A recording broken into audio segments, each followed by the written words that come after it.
Hello, Ollie, Luke, and welcome to Lead Generation Nation. Thank you. It's a huge pleasure. It's 6 p.m. as we're recording this. I'm knackered. Well, we are honoured to have your knackered self on the show, and the first question we always ask every single person who joins us on Lead Generation Nation is, who are you and why should we listen to you? Wow, that's a question to put you on the back foot. So my name is Ollie Luke. Why you should listen to me, man? I suppose the place where I specialise is in terms of direct mail. So I operate three businesses, one being a consultancy and training company, essentially where we help coaches, consultants and experts build smart direct mail strategies into their business in order to scale, escape the online noise, competition, and basically operate in the white space that is in the mailbox. Second business is we have the UK's largest handwritten mailing house, which is based in Leicestershire, where we work with a number of prestigious brands to send the beautiful handwritten personal direct mail. And then we have an agency based in the US that focuses on a niche of healthcare. So yeah, I'm close to having a mental breakdown on a daily occurrence. But yeah, I don't know if that's a good reason to listen to me. But today, I think we're going to talk about direct mail and the huge opportunity available with it. Yes, we are exactly what we'll be talking about today. And so my follow-up question to you then is, what exactly is direct mail? If someone were to ask you to define what is direct mail, and then why is it so effective for B2B lead generation? Okay, so what is direct mail? I think there's a misconception about what it is, because most people seem to believe that direct mail is simply buying a list of a load of people and then sending them something terrible in the mail. But direct mail is particularly exciting for B2B lead generation if done correctly, mainly because all attention is so shifted online right now that literally I can't remember the last time I received a piece of direct mail that actually was interesting. It's typically bills, or it's typically something trying to sell you something you don't really want. Yeah, if you send intelligent direct mail, it's like the most amazing platform ever, because like imagine a new advertising product came out now and they said, right, there's no competition, it's just you get to send something to whoever you want, and they physically got to pick it up in order to either get rid of it or read it. It's a no-brainer. Yeah, most people seem to think it's old hat, or it doesn't work, or there's better channels online. But in my point of view, marketing is marketing. It's a case of delivering a message to the right person. How you deliver that message is the vehicle. You can do that through Facebook, you can do that through email. It's a case of going, how's the best way to get this in front of the right person? And direct mail is like, unless it's a phone call where you can get someone's attention, there isn't really a better way to get that communication level with someone. When did you, Ollie, first discover the effectiveness of direct mail? So it's a weird one. It's kind of come the wrong way around. So my first real business was a company called Scribble Mail, which was handwritten direct mail. That was about 5 years ago. And that was off the back of working at a marketing agency. And they wanted to send a handwritten direct mail campaign.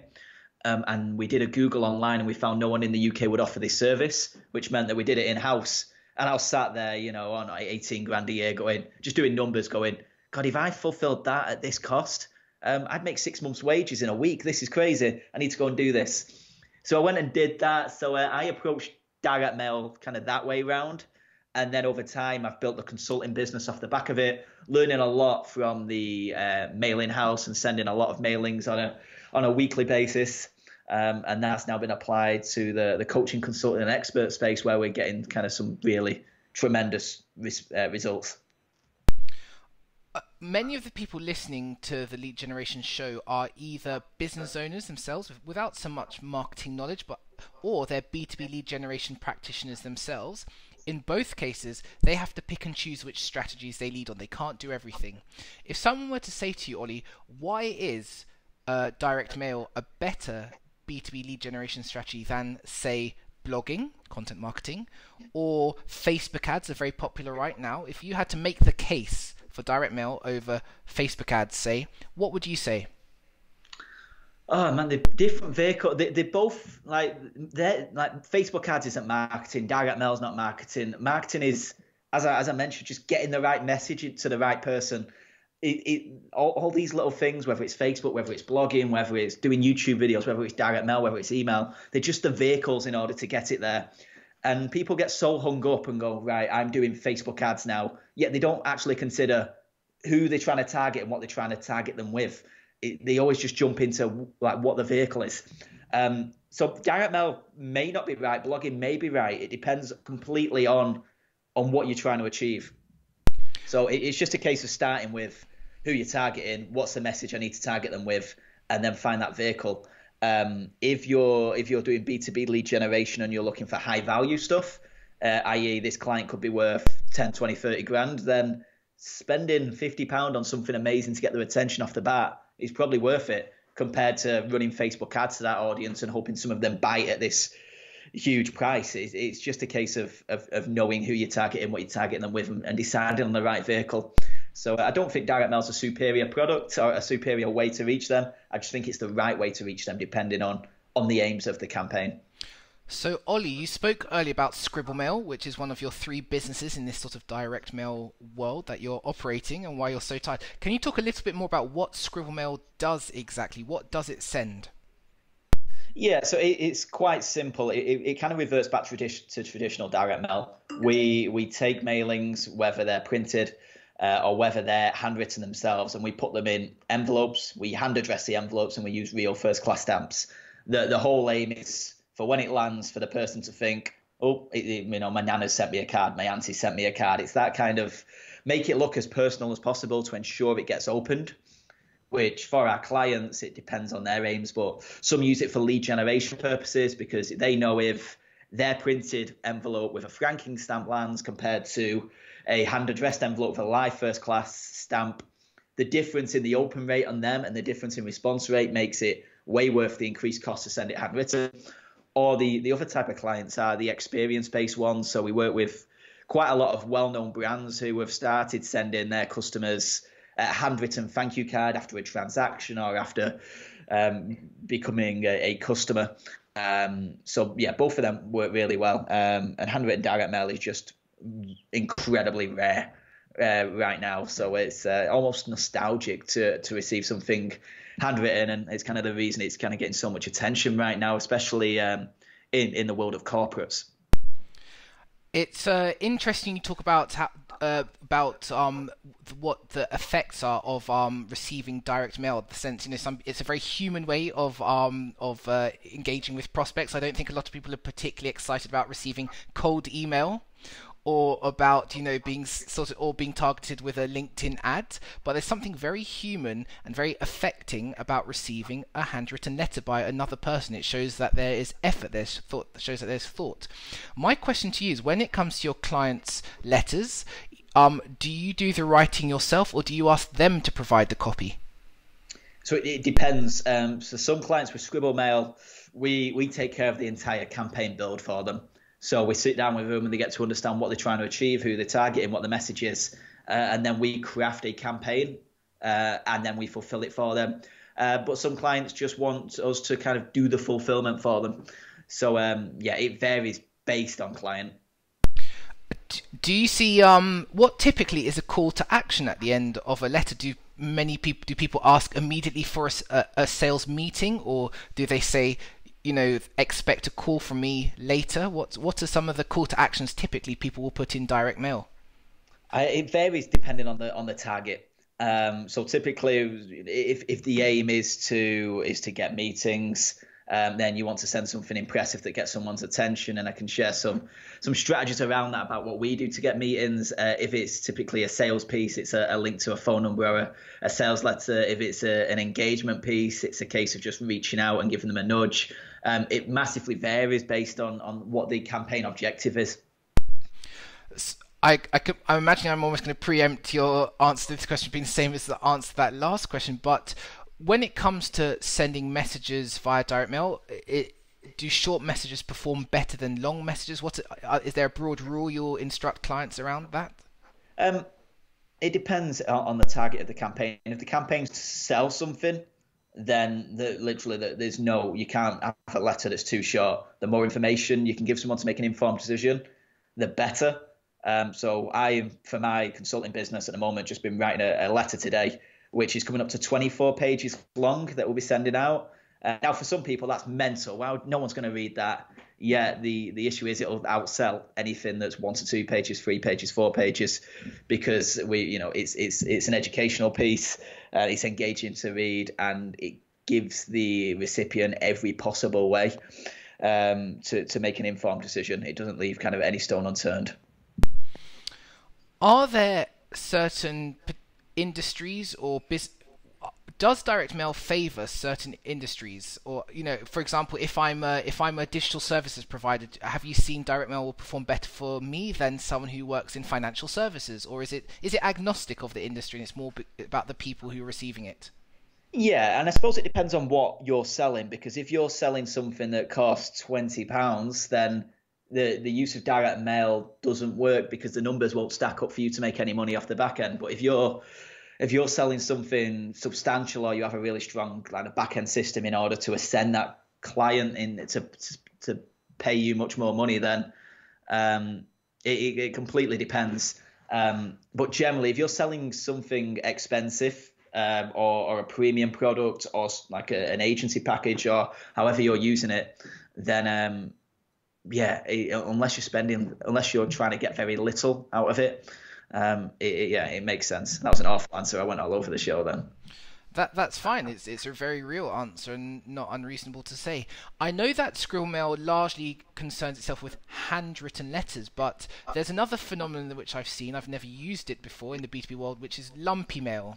So that's when people send very very sort of 3D or lumpy mail. So rather than just a letter on a flat, where someone might send a bottle with a sales message in it, or some sort of tract or something, or Rubik's cubes, whatever it might be.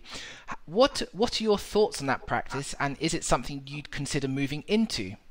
Yeah, it's something we kind of do. We just don't promote it that often. So for a client at the moment who's a big online casino, we send a couple of dice.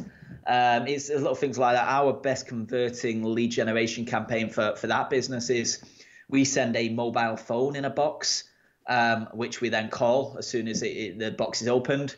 So we've got a lot of unique strategies, and lumpy mail is simply, it's another way to make people open your mail and find it interesting in order to engage with you. And it's why if you're looking to sell something which is a significant cost, then you've got a lot of margin to play with in order to win that client, which is where direct mail can just stand out so much and allow you to do really unique stuff in order to get attention. Literally just sending mental stuff will genuinely get you a phone call in most instances. Yet most people want to kind of stick to these low-cost lead generation routes. They seem to have the model completely flipped the wrong way around. Another question which I wanted to ask you is with regards to gatekeepers and actually who receives the mail and actually tracking the performance of your campaigns. I think maybe that'd be useful when it comes to more digital lead generation tactics. For example, a Facebook ad, or for example, content marketing with a form fill on the page. It's Yep. easier to track traffic to that site, impressions versus conversions if the goal is to get someone's contact details or get them direct response. In your case, how easy do you find it to track the efficacy of a direct mail lead generation campaign? So direct lead generation is really easy. We simply know how many we've sent and how much we've spent to send them, and then we work out how many people take an action off it, whether that be to call a tracking number, text a tracking number, visit a specific URL, whether we want to use a cosmetic link in order to accurately track how many people hit that URL. The harder thing with direct mail, and I suppose the harder thing of any marketing, is the long-term impact that has on a potential customer. Like even a Facebook ad, it could be one impression that's cost you something and had no return, but that impression might make a difference 6 months down the line when someone needs something specific that they remember that they've seen. And that's kind of the brand advertising debate against this kind of direct response, which I suppose is a bigger conversation in itself. But yeah, direct mail works the same way in terms of online. You track how many you've sent, and you track what the conversion off the back of it is. What is your single biggest success with direct mail for a client? What was a campaign which just really just blew it out the water and you realized that there was gold here? So I suppose it wasn't actually a Scribble Mail one. It was for our consulting business. So we're working with a guy in the US who basically sells forex trading information, very reputable, very well known in the industry. He's got an amazing track record. And he'd never sent any direct mail before, but he had an email list, and he sent emails to this list in order to promote stuff, sell stuff, give information to them. And we built this campaign where we essentially sent an email series to his list and said, we've got this big opportunity for this brand new thing that we're launching. If you want to receive a packet in the post that'll tell you about it, then please fill in this online form. We'll review your answers, and if we think you're a good fit for this potential program that we're launching, then we'll send you this thing in the next 7 days. So we sent that to the email list. We didn't have any information on them. We didn't have their postal information at this stage. We had a flurry of them filling this form, and then we sent them a letter in the post with a little booklet which kind of explained it in more details. And off the back of that, in 30 days, they had $700,000 worth of sales. And now it's gone on to just do over $1 million, as it's built into a process that constantly happens for this guy. That was, I suppose, the biggest kind of put a campaign in place, see big flurry of sales for, in terms of spending a small budget and investing in that, to the outcome. That was one of the big wins that jumps to mind. I mean, that is incredible. And as wins go, I mean, that's incredible. What are some other examples? I think it's just interesting for people to hear the campaigns you've run for different industries. That was forex trading. What's even 2 more examples of other campaigns you've done, which have been interesting in other areas or industries? Yeah, so one thing so a lot of our clients in the kind of expert consulting space, to help them get clients, we send something called the hamster box. The hamster box is really strange because it's basically a square cardboard box which has been spiked with air holes. We'll get a marker pen and scribble live hamster inside, this way up, fragile, and then we put a chocolate bar in it and put a letter in there, and we mail it. It costs us about £5 to £7 to mail each one, and generally we'll get between one meeting out of every 6 to 8 cents. And it just works so well as a way to get meetings with ideal people. It doesn't cost a lot to send, but it's just phenomenally unique. Like, who the hell sends crap like that? It's mental. But you can't ignore that. You take pictures of it, you tell people about it, it sits on your desk for weeks. It doesn't cost much to send. It's just kind of incredibly creative, and you can't help but contact the person who sent you that to either say, what are you doing? Or, this is genius. It's kind of one of them 2 responses. Another campaign, and this is quite a simple one. We've done this in our mailing house a lot, is if we want to get in the door with someone and we know that they'd be worth a lot of money to us, we simply research that person. We find out what they're into, and then we buy them something. So 2017, late 2017, we had a client come on who had potential to spend a hell of a lot of money with us. They dabbled, they did some tests with us, and there was kind of at that stage of like, are they going to push the gas, to use the US term here, or are they going to hold back?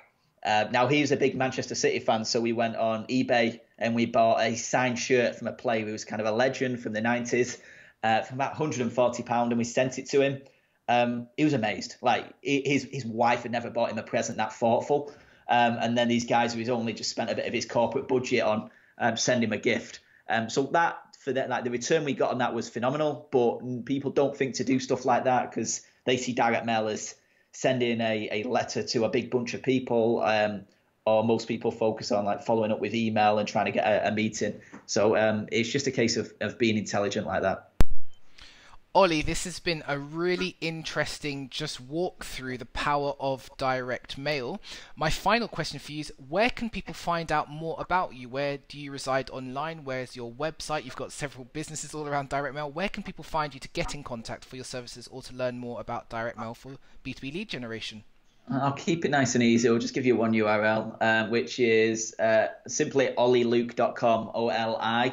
And then Luke, spelled as in my kind of 2 first names person, Luke.com.